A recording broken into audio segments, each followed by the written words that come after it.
The fire was dying, and Mira didn't have the energy to gather more wood.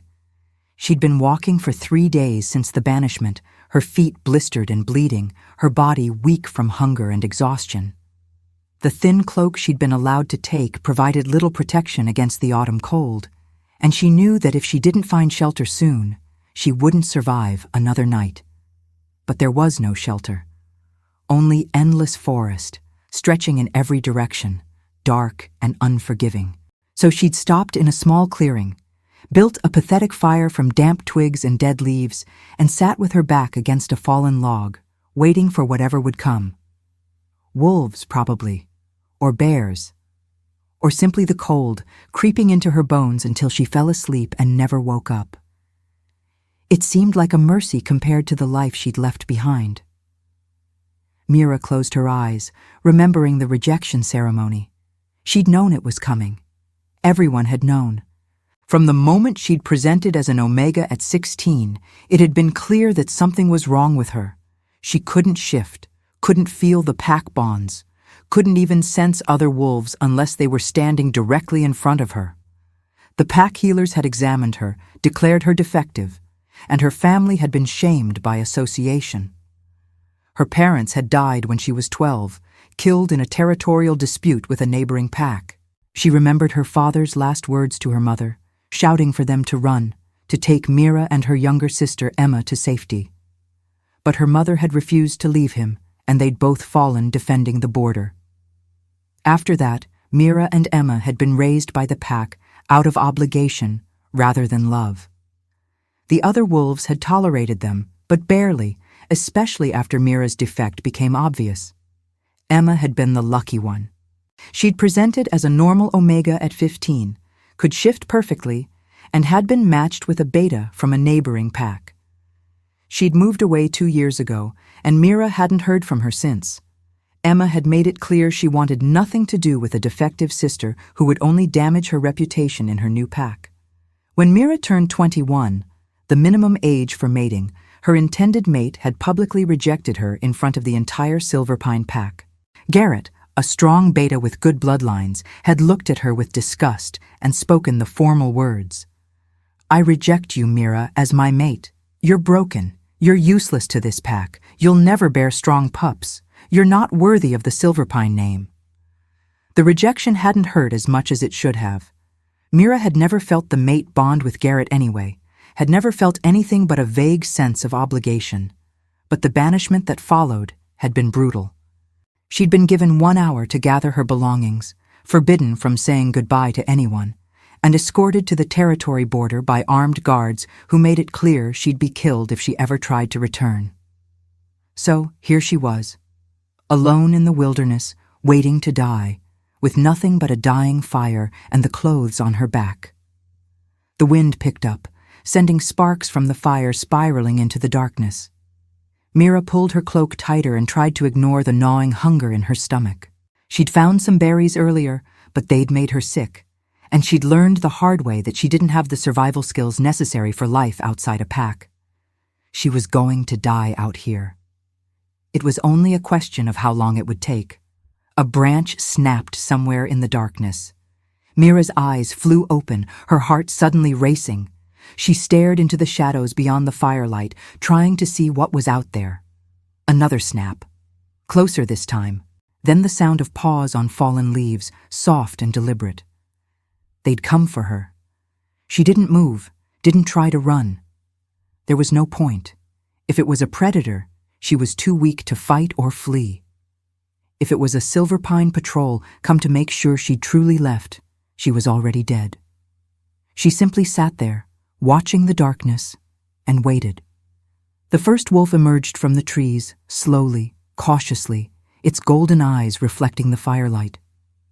It was huge, easily twice the size of a normal wolf, with dark gray fur and scars along its muzzle. A wild wolf, then, not a shifter. Mira had heard stories about the wild wolves that lived deep in the forest, descendants of ancient bloodlines that had never learned to take human form. They were supposed to be dangerous, territorial, and aggressive toward shifters. But this wolf wasn't attacking.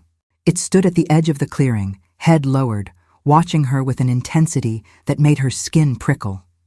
And then, to her shock, it took 3 steps forward and laid down. Right there, between her and the forest, like it was guarding her. Mira stared, unable to process what she was seeing. Wild wolves didn't behave this way. They didn't approach fires. They didn't lie down near strangers. They certainly didn't position themselves as protectors. Before she could make sense of it, a second wolf appeared. This one was lighter in color, almost silver, with intelligent amber eyes. It looked at the first wolf, then at Mira, and seemed to make a decision.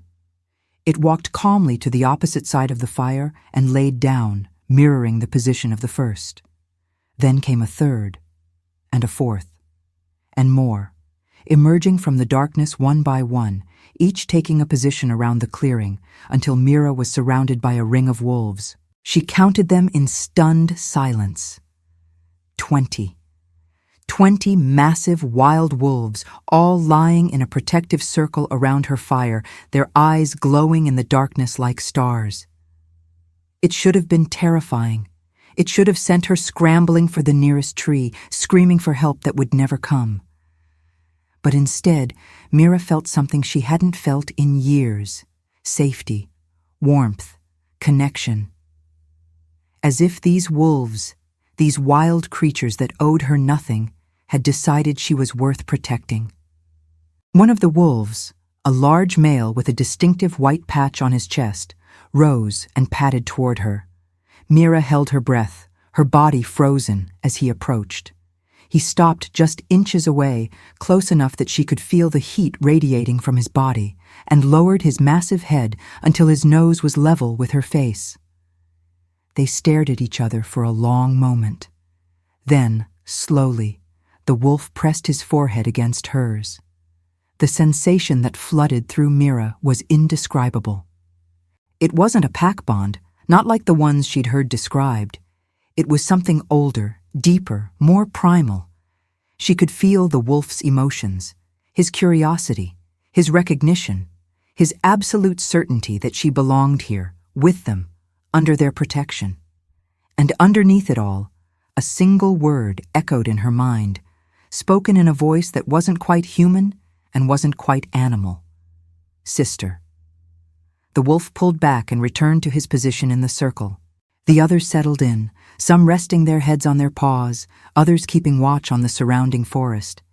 And Mira sat there, trembling, trying to understand what had just happened. She was a wolf speaker. The realization hit her like a physical blow. She'd heard whispers of them in old stories her grandmother used to tell, back before her parents died. Grandmother had been the pack's keeper of legends, and she'd told Mira and Emma tales about rare individuals who could communicate with true wolves, who could command them, who were revered by ancient packs as blessed by the moon goddess herself. But grandmother had died shortly after their parents, her heart broken by the loss of her son, and the stories had died with her. Mira had always thought they were just legends, myths.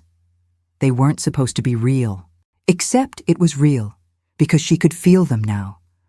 All 20 wolves, their emotions and thoughts brushing against her consciousness like gentle waves. They weren't here by accident.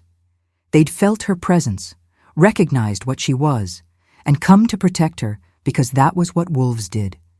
They protected their own. Tears began to stream down Mira's face. For the first time since her rejection, since her banishment, since her entire miserable life in a pack that had never wanted her, she felt like she belonged somewhere. Not with the shifters who'd cast her out. With these wild, beautiful creatures who'd accepted her without question. She fell asleep that night, surrounded by wolves, warmer and safer than she'd ever been in the Silverpine pack. When morning came, the wolves were still there.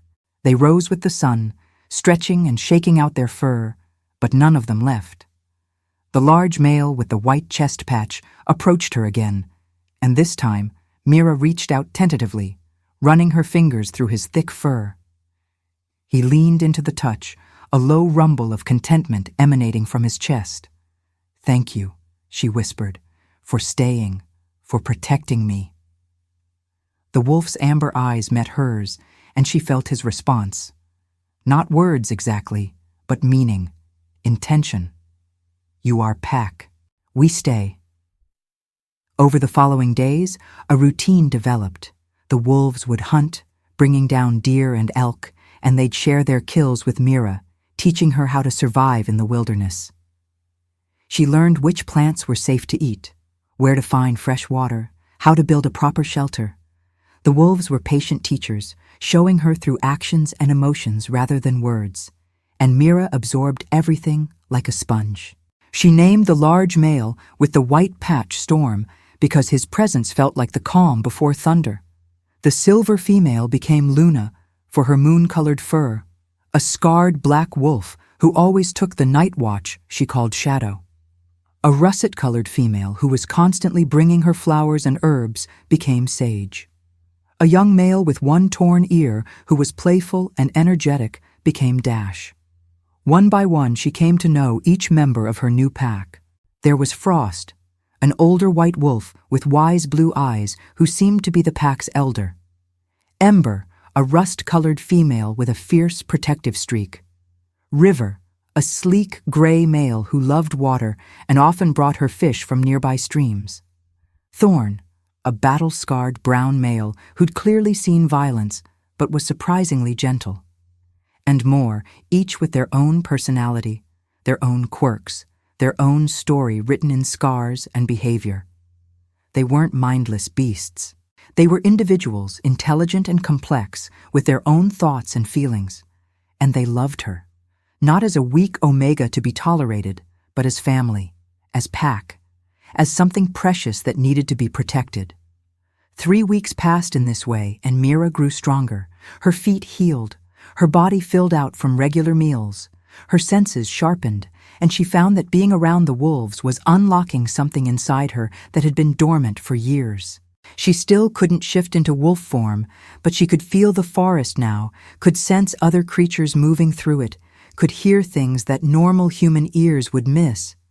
She was becoming what she'd always been meant to be. Not a broken omega, a wolf speaker. It was on a cold morning when frost covered the ground and her breath came out in white clouds that everything changed. Mira was sitting by the fire, Luna resting beside her, when Storm suddenly stood, his body going rigid. The other wolves rose immediately, forming a defensive line between Mira and the southern edge of the clearing. Someone was coming. Mira stood slowly, her heart beginning to race. Through the bond with her wolves, she could feel their tension, their readiness to attack if needed. But underneath that, there was something else. Curiosity, recognition, as if whatever was approaching wasn't entirely a threat. A man emerged from the trees, tall and broad-shouldered, with dark hair and eyes that gleamed gold in the morning light. He was dressed in practical traveling clothes, and he moved with the easy grace of a predator. An alpha, Mira realized. She could feel the power radiating from him, even without a pack bond to confirm it. He stopped at the edge of the clearing, his gaze sweeping over the wolves before landing on Mira. For a long moment, he said nothing, just stared at her with an expression she couldn't read.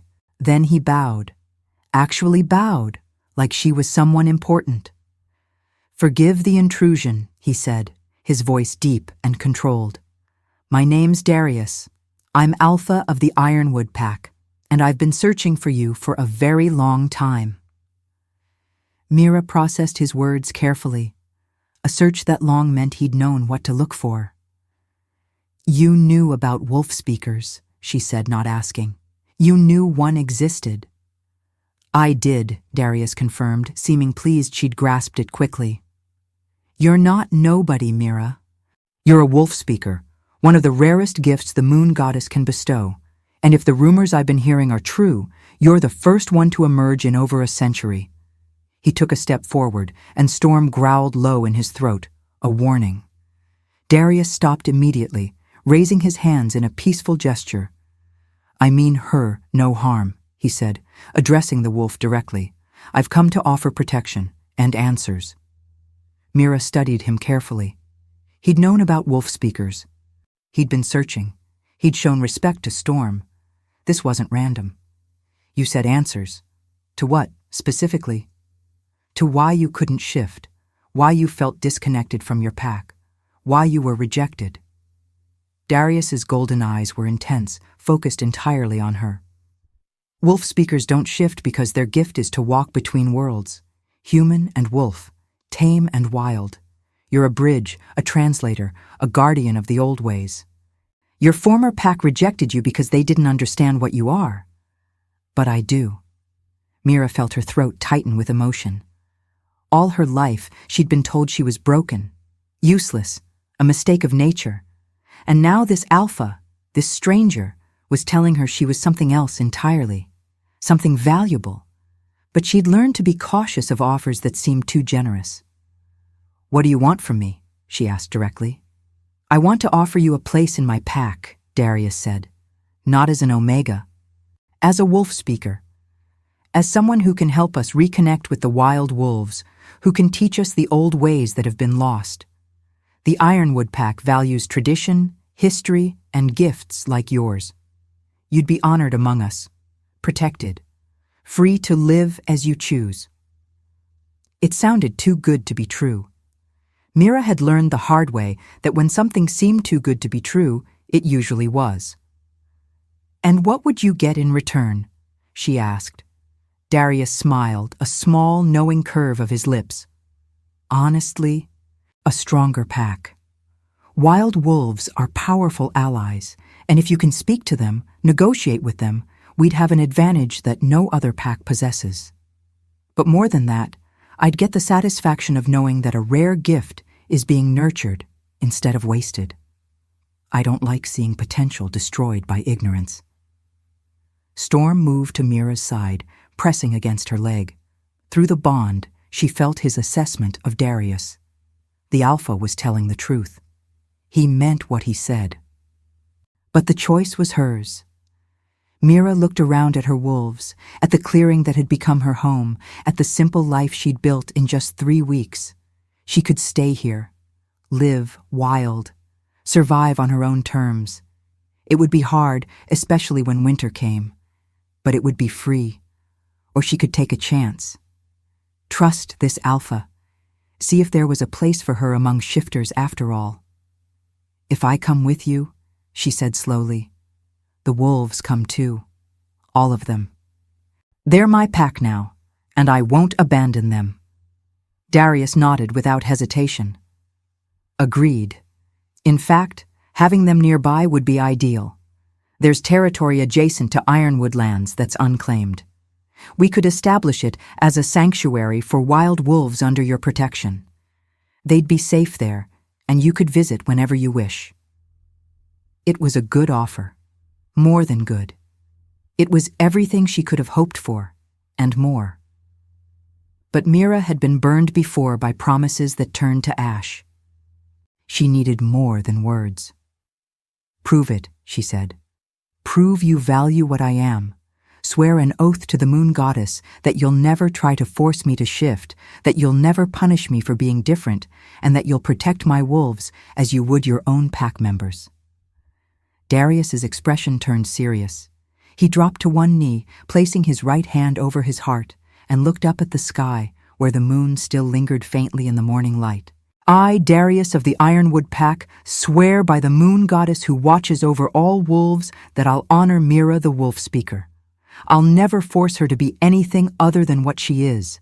I'll never punish her for her gifts, and I'll protect the wild wolves under her care as I would my own blood. May the goddess strike me down if I break this oath." The air seemed to shimmer around him as he spoke, and Mira felt the weight of the oath settle into place like a physical thing. It was real, binding. He couldn't break it without facing divine consequences. Slowly, she nodded. "Then I accept your offer, Alpha Darius. I'll come to Ironwood. But know this. If you betray me, if you betray my wolves, I'll leave, and I'll take every wild wolf in this territory with me. You'll have made an enemy that no pack can defend against." Darius rose, and there was respect in his eyes. "I'd expect nothing less. Come, Let's go home." The journey to Ironwood territory took 2 days, with Mira riding on horseback while her wolves loped alongside. Darius had brought supplies and equipment, suggesting he'd been confident she'd agree to come. It should have annoyed her, but instead she found it oddly reassuring. He'd prepared. He'd planned. He took her seriously. During the journey, Darius told her more about his pack and why he'd been searching for a wolf speaker. His grandmother, Elena, had been the last known wolf speaker in the Northern Territories. She'd died 30 years ago, long before Darius was born, but her legend had shaped his entire life. She could command entire armies of wild wolves, Darius explained as they made camp the first night. She negotiated peace between warring packs. She was revered, loved, and irreplaceable. When she died, something vital was lost from our pack. A connection to the natural world that we've been trying to reclaim ever since. He poked at the fire, his expression distant. My father told me stories about her. How she'd sing to the wolves and they'd come running. How she could sense danger through them, protect the pack from threats we'd never see coming. How she taught that shifters and wild wolves were meant to work together, not fear each other. Your father, Mira said carefully. He's not Alpha anymore? He died 5 years ago, Darius said, protecting the pack from a rogue attack. I became Alpha at 23, younger than I should have been, and the first thing I did was access the old records, the genealogies that track rare bloodlines. That's when I found the references to wolf speakers, to your grandmother's line. Mira sat up straighter. You knew about my grandmother? I knew she was a legend keeper in Silverpine Pack, Darius said. I knew she'd been friends with my grandmother Elena, that they'd exchanged letters about the old ways. And I knew that her granddaughter had presented as Omega at 16 and couldn't shift. The pieces fit. So you've been watching me for 5 years, Mira said. And it should have felt invasive, but somehow it didn't. He'd been looking for someone like her, not stalking her specifically.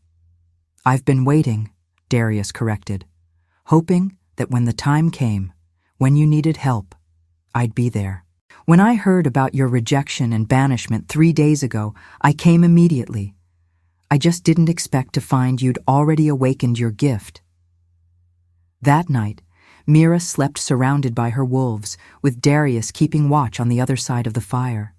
She could feel his eyes on her occasionally, not threatening but protective, and something in her chest warmed at the realization that she had more than just wolves looking out for her now. When they finally arrived at the Ironwood compound, Mira was stunned by what she saw. It was nothing like Silverpine. Instead of a single central building surrounded by cabins, Ironwood was a collection of structures built into and around massive oak trees, connected by rope bridges and wooden walkways.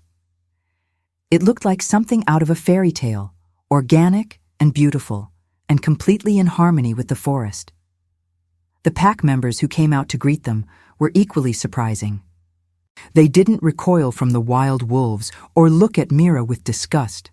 Instead, they bowed respectfully, murmuring words of welcome, their eyes filled with curiosity rather than judgment.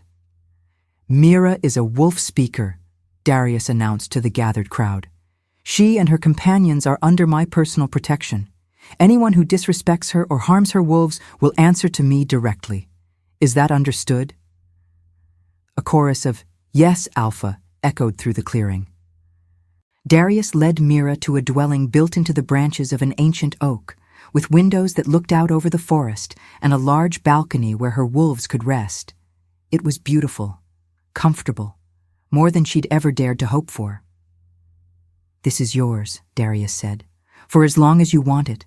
No conditions, no expectations beyond what you choose to give. Mira walked through the space, running her fingers along the wooden walls, hardly able to believe this was real. Storm followed her inside, sniffing around, and then laid down near the fireplace with a satisfied huff. Luna joined him, followed by Shadow and Sage, each finding their preferred spot. They approve, Mira said with a small smile. Good, Darius replied. Now, there's something I need to tell you. Something I haven't mentioned yet because I didn't want to influence your decision." Mira turned to face him, curious rather than wary now. She'd come to realize over the past 2 days that Darius was straightforward in his dealings. If he'd held something back, there was probably a good reason. "I'm unmated," he said carefully, "and when I saw you in that clearing, surrounded by 20 wild wolves who'd die to protect you, I felt something I've never felt before. The pull of a mate bond." Mira's breath caught. "That's not possible. I was rejected. The bond was severed." "You were rejected by someone who was never your true mate," Darius said. "The goddess doesn't make mistakes, Mira. Garrett was never meant for you, but I think I might be." He took a step closer, and Mira felt it then. The unmistakable warmth of a mate bond, tentative and new, but undeniably real. It was nothing like the empty obligation she'd felt with Garrett. This was fire and recognition and a sense of rightness that made her chest ache. "I'm not asking you to accept it right now," Darius said quickly. "I'm not asking for anything except time. Time for you to heal from your rejection. Time for you to settle into your new life. Time to decide if you want this, if you want me. But I needed you to know the truth. I needed you to understand that my search for you wasn't just about duty or tradition. It was destiny." Mira stood there, overwhelmed by everything that had happened in the past month. From rejected and banished to wolf speaker and potential mate to an alpha. It was a lot to process. But as she looked at Darius, at the sincerity in his golden eyes, and felt the mate bond humming softly between them, she realized something important. She didn't have to decide everything right now. She could take her time. She could learn. She could grow into this new life at her own pace. "I need time," she said finally. "But I'm not saying no. I'm saying let me see who I am first. Let me become the wolf speaker I was meant to be. And then, maybe, we can explore this bond." Darius smiled, genuine and warm. "That's all I ask. Take all the time you need, Mira. I'll be here when you're ready." Months passed, and Mira flourished in Ironwood. She worked with the wild wolves, establishing the sanctuary that Darius had promised, creating a safe haven where they could live without fear of hunters or rival packs. The territory was perfect, with dense forest, clean streams, and plenty of prey. Her wolves thrived there, and word began to spread. Other wild wolves, lone survivors, or small packs that had been driven from their homes began to arrive, seeking sanctuary under the wolf speaker's protection. Mira learned the old languages from the pack's elder, a woman named Vera, who'd been friends with Darius's grandmother, Elena. Vera taught her the ancient songs, the rituals that had been passed down through generations of wolf speakers, the ways to deepen her connection with the wild wolves and expand her abilities. "Your grandmother knew these songs," Vera told her one afternoon as they sat in the elder's dwelling. "Elena taught them to her when they were young. Your grandmother sang them to you when you were a child, didn't she?" Mira's eyes widened. "I remember. She'd sing me to sleep with strange words I didn't understand. I thought they were just lullabies." "They were teaching songs," Vera explained, "embedding the knowledge in your mind so that when your gift awakened, you'd already know the foundations. Your grandmother was preparing you, protecting you, even when she couldn't tell you the truth." The realization brought tears to Mira's eyes. Her grandmother had known, had tried to give her the tools she'd need to survive, had loved her enough to plant seeds that would bloom years after she was gone. As the months passed, Mira also discovered that her wolf speaker abilities extended beyond just wild wolves. She could sense emotional wounds in shifters too, could feel when someone in the pack was struggling with trauma or grief or fear. And when she reached out with her gift, offering comfort through the same connection she used with her wolves, she could help them heal. She became a counselor of sorts, someone pack members would seek out when they needed someone who truly understood what they were feeling. Children who'd lost parents, warriors haunted by battles, Omegas who felt powerless. She helped them all, and in helping them, she found her own purpose growing deeper and richer. And through it all, Darius courted her, not with grand gestures or expensive gifts, but with patience and respect and genuine care. He brought her books about wolf-speaker history that he'd found in distant archives. He trained with her so she'd know how to defend herself if her wolves weren't nearby. He spent hours simply talking with her about everything and nothing, sharing stories about his childhood, his fears as a young alpha, his dreams for the pack's future. He never pressured her, never demanded more than she was willing to give, never made her feel like she owed him anything for the sanctuary he'd provided. And slowly, carefully, Mira found herself falling in love. Not because of the mate bond, though she could feel it growing stronger between them, but because of who he was, a leader who valued tradition and innovation equally, a protector who extended his strength to the weakest members of his pack, a man who saw her gift as something beautiful rather than something broken, a partner who made her laugh, who challenged her thinking, who supported her growth without trying to control it. One evening, as winter approached and the first snow began to fall, Mira was in the sanctuary with her wolves when she felt the mate bond pulse with unusual intensity. She looked up to find Darius standing at the edge of the clearing, watching her with an expression that made her heart race. "What's wrong?" she asked, moving toward him. "Nothing's wrong," he said softly. "I just realized it's been exactly 1 year since I found you by that fire. 1 year since 20 wolves laid down around you and changed everything." Mira smiled, remembering that night. "It feels like a lifetime ago, like that scared, rejected Omega was a different person entirely." "She was," Darius agreed. "You've become something extraordinary, Mira, and I wanted you to know that whether you ever accept the mate bond or not, whether you ever choose me or not, watching you grow into your power has been the greatest privilege of my life." Something in Mira's chest shifted. She'd been waiting, holding back, telling herself she needed more time.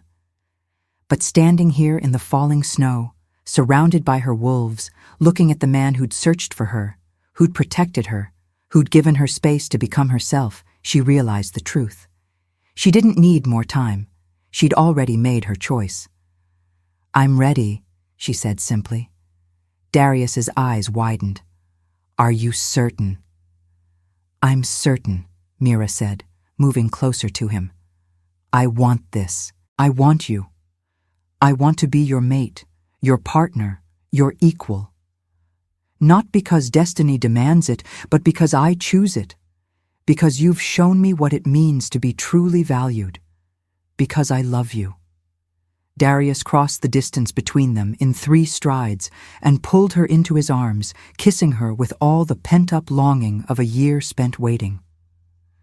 When they finally broke apart, both breathing hard, he rested his forehead against hers. "I love you, Mira," he said roughly.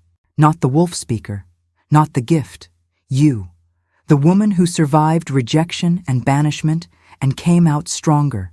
The woman who built a family from wild wolves and refused to let the world break her.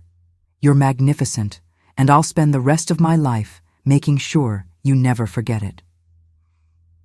"I love you too," Mira whispered, "and I'll spend the rest of my life helping you build a pack that values gifts like mine. A pack where no one is cast out for being different."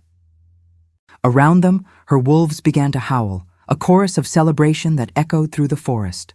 Storm padded forward and pressed his massive head against both of them, his approval radiating through the bond.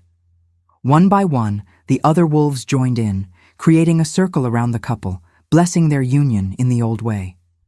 The mating ceremony was held 2 weeks later, on the night of the winter solstice, under a full moon that seemed to shine just for them. Both shifters and wild wolves attended, filling the clearing near Mira's dwelling. Storm, now recognized as the alpha of the wild wolf sanctuary, stood beside Mira as she and Darius exchanged vows. "I, Mira, wolf speaker and Luna of Ironwood, take you, Darius, as my mate," she said, her voice clear and strong. I vow to stand beside you, to share your burdens, to celebrate your victories. I vow to help you build a pack that honors the old ways while embracing the future. I vow to love you not because fate chose you, but because I choose you, every day, for the rest of our lives. Darius's voice was rough with emotion as he made his vows. I, Darius, Alpha of Ironwood, take you, Mira, as my mate. I vow to protect you, to honor your gifts, to support your growth. I vow to build with you a pack where every wolf, shifter, and wild alike is valued for what they are. I vow to love you not because you saved my pack's connection to the old ways, but because you saved me, showed me what it means to lead with heart as well as strength. When Darius marked her, claiming her as his mate before the entire pack, the bond between them blazed like a star. Mira felt it settle deep in her chest, warm and permanent and perfect. She was no longer a rejected Omega. She was a wolf speaker, a Luna, a bridge between worlds, and she was exactly where she belonged. The celebration lasted long into the night, with shifters and wolves mingling in a way that hadn't been seen in generations. Mira watched it all with wonder, seeing the future she and Darius would build together. A pack that honored gifts in all their forms. A sanctuary that would grow to protect not just wild wolves, but any creature that needed refuge. A legacy that would last long after they were gone.